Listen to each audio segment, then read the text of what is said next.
أرستا زينا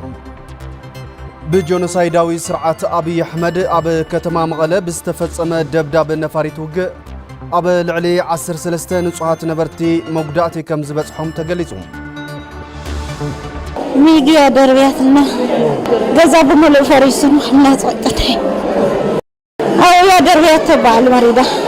كاتمرتنا متصاخو لانجوج وقعتني عرفتني قالوا تشاوت اللي زنور ترجع ويجرين إريا بأشوا متشاوتي قال زبها البوتاي حساونتن ببز حساونتن زركولو ويكعم مونوريايو أو زبوتها زيو قاتي مولله هندوت يا مسيا على لا أو زترف جزوت درجة لين بخواوي ولا قاتوا إلى لا مستوى تايرة بتعمي حدا جنيا نيرو ما أمر عينيرا مصدق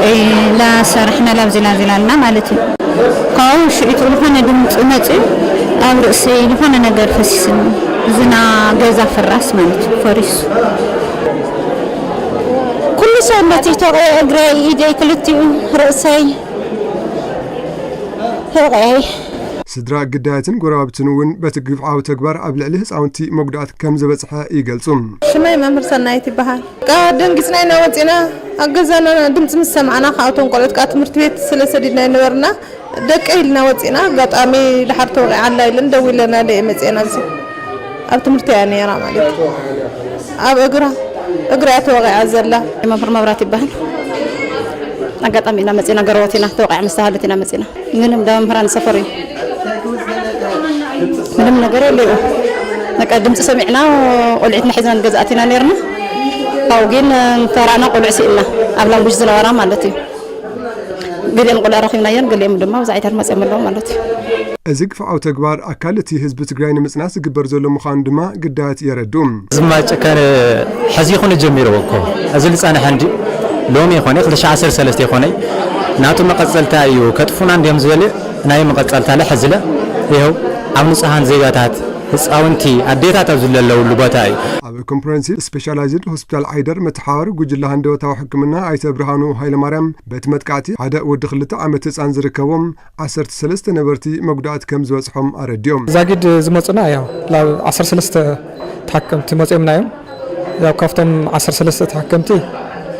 5 ህፃውንቲ 2 ዓመት ዝርከቦም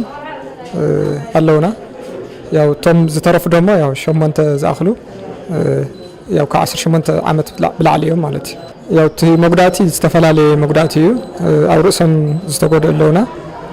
ናይ እግሪ ስብራት እውን ዝገጠሞም ኣለዉ ቶም ተጎዲኦም ዘለዉ ግን ኣብ ህፃውንቲ ለውና ከይድ ዝበለ መጉዳእቲ ዘለዎ ኣብ ናይ ዓበይቲ እውን ሓንቲ ጓል ኣንስተይቲ ላትና ከይድ ዝበለ ኣለዋ ማለት ከቢድ መጉዳእቲ ኣካል ዝበፅሖም ሕክምናዊ ክትትል ይግበረሎም ከም ዘሎ ዝገለጹ ኣይተ ብርሃኑም ዛጊድ ዝተመዝገበ ሞት ከም ዘየለ ኣረድዮም بتمساسال زينا حزب تግራይ ካብ ገጸ ምድሪ ከየጥፈአ ድቃስ ዘይወስዶ ጆኖሳይደር ስርዓት ብልጽግና ህካይዶም ዝቀነ ደብዳባት ድሮንን ኣየርን በመቕጻል ሎሚ ነሐሰ 14 2018 ዓመተ ምህረት ረፋድ ኣብ ከተማ መቐለ ደብዳብ ነፈርቲ ውግእ ከም ዘካየደ ቤት ጽሕፈት ጉዳያት ኮሙኒኬሽን ትግራይ ኣፍሊጦም እቲ ጆኖሳይደር ስርዓት ኣብ ከተማ መቐለ ኣብ ክልተ ቦታታት ደብዳብ ከም ዘካየደ ዝገለጸት ቢሮ ተሓደ ኣብ ክፍለ ከተማ ሓወልቲ ጣብያ መሞና ቀጠና 27 ከባቢ እንዳ ማርያም ኣብ መንበረ ኣባይቲ ምዃኑን ክሳብ ሕዚብ ዘሎ መረዳእታ በቲ ደብዳብ 13 ንጹሃት ሰባት ብኸቢድን ቀሊልን ቆሲሎም ንሕክምና ናብ ሆስፒታል ኣትዮም ከም ዘለውን ገሊጾም እቲ ካልኣይ ድማ ኣብ ከባቢ ኩሓ ኮይኑ ብኣጋጣሚ ዝበፅሐ ሓደጋ ከም ዘየለ ድማ ኣረዲዮም ስለ ዝኾነ እውን ጆኖሳይደር ስርዓት ብልጽግና ብዓይነ የብለይ ስኒ የብለይ ዘይመልኦ ጆኖሳይድ ንምምላእ ኣብ ልዕሊ ህዝቢ ትግራይ ተኸታተልቲ ደብዳባት ከካይድ ከም ዝኽእል ርዱእ እዩ ዝበለ ቢሮ ጉዳያት ኮሙኒኬሽን ትግራይ ካብዚ ብምብጋስ መላእ ህዝብና ኣብ ዝገብሮም ኩሎም ዓይነት ምንቅስቓሳት ልዑል ጥንቃቐ ንኽገብር ኣተሓሳሲቦም